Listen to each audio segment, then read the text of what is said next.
is a recipe you'll want to keep in your back pocket. Baked until puffed and golden, it's made with a simple batter and almost any seasonal fruit. Today I'm using beautiful nectarines. It's usually baked in a ceramic dish like this, which should be preheated while you are making the custard and preparing the fruit. So place this in the middle of a rack in a preheated 375-degree oven. And this is a 10-inch baking dish, which is approximately 1.5 inches deep. So I'm going to preheat this dish. And the fruit, I'm using nectarines today because they are so beautiful and so colorful.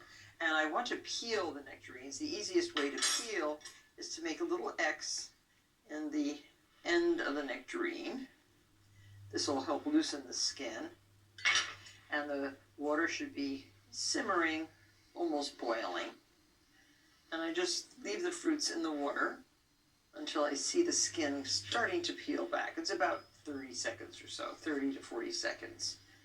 It's a lot easier peeling peaches, apricots, nectarines this way than to peel it with a peeler. Look, you can see that already the skin is peeling away from that cut.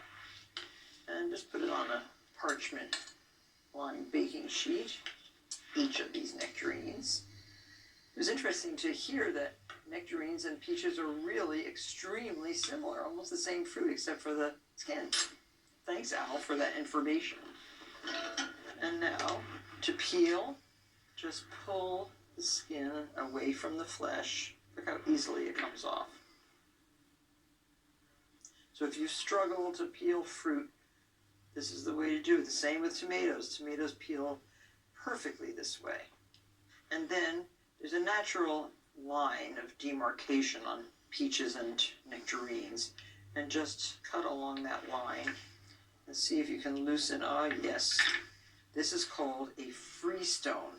See how the stone comes out freely? Clean stone is where the stone does not want to come out of the middle of the nectarine or the peach. And then just remove the pit. And for this particular clafoutis, we're cutting the fruit lengthwise into 1/4 inch slices. And I'll prepare the batter. The batter is so easy. It's 1 cup, and use a blender jar, 1 cup of whole milk, 1 cup of the richest heavy cream you can find. Use a rubber scraper because that really kind of stays in the cup. And 1/4 cup of sugar, so it's not a very sweet custard. And 2 tablespoons of all-purpose flour. 1/4 teaspoon of salt. And 4 whole eggs plus 2 egg yolks. Oh, look at that gorgeous egg. I have a new hen laying khaki eggs. And before you blend, add the seeds from 1 plump vanilla bean. And don't throw this away. Put that in a sugar jar and flavor your sugar with some vanilla. And you can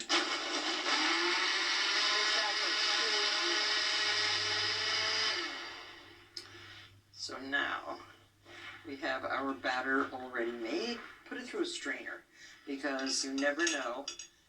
An errant piece of eggshell, piece of vanilla bean.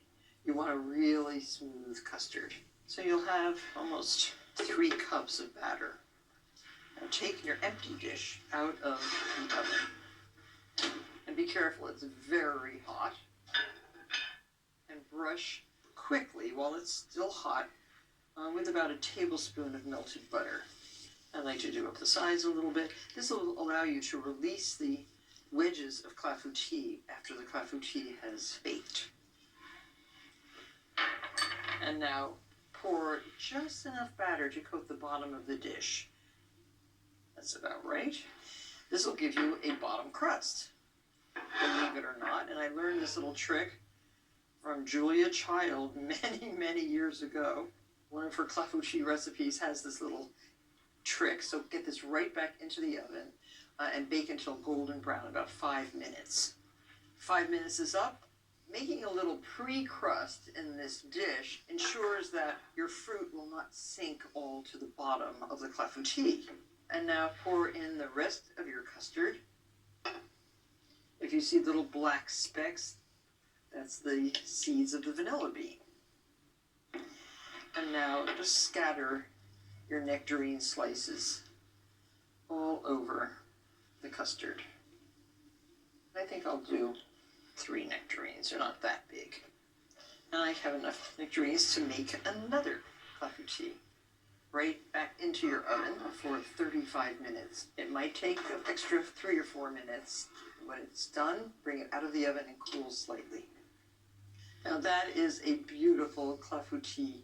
So simple, so excellent. Now dust, if you like, the top with a little confectioner's sugar.